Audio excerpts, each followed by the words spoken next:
Assalamualaikum warahmatullahi wabarakatuh. Selamat pagi. Cikgu harap semua dah bersedia untuk PDPR kita pada hari ini. Jadi kita mulakan dengan umul kitab Al-Fatihah. A'udzubillahi minasyaitonirrajim. Bismillahirrahmanirrahim.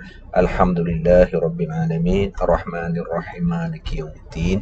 Iyyaka na'budu wa iyyaka nasta'in. Ihdinas siratal mustaqim. Siratal ladzina an'amta 'alaihim ghairil maghdubi 'alaihim waladdallin. Bismillahirrahmanirrahim. Allahumma iftah 'alaina hikmataka wa anshur 'alaina min khazaini rahmatika ya arhamar rahimin. Rabbi shrah li sadri wa yassir li amri wahlul 'uqdatam min lisani yafqahu qawli. Amma ba'd. Ketiga Al-Farabi bagi hari ini kita kita dah sampai tajuk kita hari ini masa dan waktu. Tajuk kita adalah perkaitan dalam masa dalam kalau kita lihat jam kita itu ada kaitannya dengan masanya. Kita akan bicarakan pada hari ini. Okey. Jadi kita terus ke buku teks kita, muka surat yang ke-30. Berkaitan dalam masa, minit dan saat. Dalam jam kita ini ada minit, ada saat. 12 sampailah ke 12 ni balik. Ini yang ini merah ni dipanggil jarum jam, dan yang ini biru ke apa ni dipanggil jarum minit, dan yang biru cair ni adalah jarum saat. Dalam jam kita ni, kalau jam analog lah, ni jam digital kita panggil. Ada jarum jam yang pendek, panjang sikit, minit, dan panjang lagi adalah jarum saat. Okey. Ini kalau digitalnya dua ni, ini untuk dia tak ada, dia terus nombor lah. Ini untuk jam, 30 ni untuk minit, dan 05 ni untuk saat. Jarum saat bergerak satu pusingan lengkap 60 saat. Okey, yang biru ni kalau dia pusing sini terus sampai 12, dia ada 60 saat. Jadi dia ada senggatan ini. Ni panggil senggatan. 1 2 3 4 sampai 1 ni 5. Sampai 2 ni 10. Dan sampai sini ada 60. Bila jarum jam ini bergerak 60, jarum minit akan bergerak satu je. Satu. Jadi satu saat ini kita tengok yang bawah apa dia kata ni. Sini sampai sini bergerak 5 saat. 10 sampai sini 60 saat.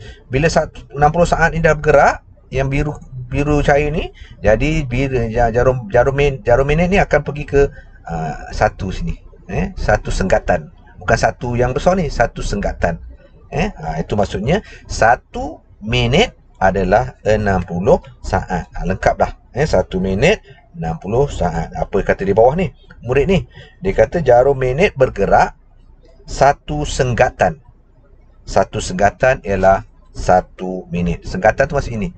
12 sampai 1 ni bukan senggatan ni. Dia 5 senggatan di satu di sini. Ini je.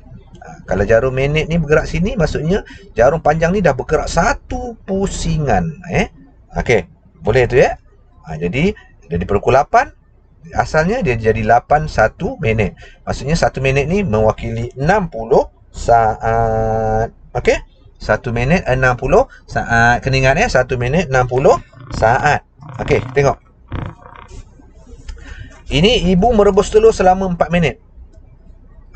Nyatakan masa dalam saat. 4 minit. 1 minit 60. 2 minit 120. 3 minit 180. 4 minit 240. Ataupun cara lainnya, 1 minit 60 saat. Jadi 4 ni kita darab dengan 60. Sebelum ni kita belajar darab dah.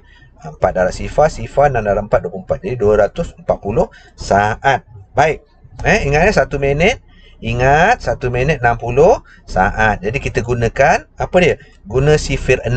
6, 12, 18, 24, 30. Tu. Jadi 4 minit tadi kita dapat 240 saat. Okey. Yang seterusnya 360 saat berapa minit? Terbalikkan pula. 60 minit 60 saat 1 minit. 120 2 minit. 180 3 minit. 240 4 minit. 300 5 minit. 360 6 60 saat 5 minit. 300 saat 5 minit. 360 saat maksudnya 6 minit. Okey, ini cara biasalah kita buat. Kemudian jadi 360 saat ni adalah 6 minit. Kalau kita darabkan 60, kita dapat 360. 6 minit ni kita dapat 60. Sebab apa darab 60? Sebab 1 minit 60 saat. Nanti insya-Allah lah 2 minggu lagi kita akan ulang kaji balik tajuk ini. Okey. Soalnya nombor 4 ni 200 saat. Berapa minit, berapa saat. Jadi kita ikut yang ni, jadual ni lah. Kita maksudnya kita ikut jadual atas ni. Yang atas ni ni 200, ni 60, 120, 120. Jadi 3 minit. 3 minit. Ada lebih lagi? Lebih lagi apa? Lebih lagi 20 saat. Jadi 3 minit 20 saat. 18 ni 180 ni 200 kan? 180 ni jadikan 200, ada lagi 20. Tambah 20 jadi 200. Jadi 2 minit, 3 minit 20 saat. Okey. Cikgu laju sikit ni. Okey, seterusnya berkaitan antara jam dan minit. Jam dan minit. Jam dan minit. Jam dan minit. 1 jam 60 minit. Tadi 1 minit 60 saat. 1 jam 60 minit. 2 jam 120 minit.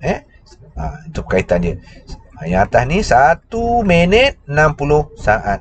1 jam 60 minit. 1 jam 60 minit. Semua 60. Kalau jam ni kita darabkan dengan 60. Kalau 180 maksudnya 60 60 60. 60 ni 60 minit 1 jam. 60 minit 1 jam, 60 minit 1 jam. Jadi dia ada 3 jam. Kalau 180 maksudnya 3 jam. Ataupun kita tolak. Kaedah kedua, kaedah ketiga ni kita akan bincang nanti. Okey? Okey. Cikgu rasa ni pun awak boleh bacalah ikut dia punya ni. Ni cara kedua ketiga. Okey, yang keempat ni 140 minit. Jadi 40, 160, 60, 60, 120. Dia jadi 140, ada lagi lebih 20. Jadi kalau campur ni semua cukuplah minitnya. Jadi 160 20 minit ni kita tukar kepada jam. Jadi 2 jam bakinya 20 minit. Jadi 2 jam 20 minit. 140 minit sama dengan 2 jam 20 minit. Baik. Cikgu rasa itu saja untuk hari ini. Kalau tak faham nanti boleh tanya cikgu lah. Boleh PM dan sebagainya. Jadi awak teruskan aktiviti di muka surat muka aktiviti lah. Muka surat 95. Assalamualaikum warahmatullahi wabarakatuh.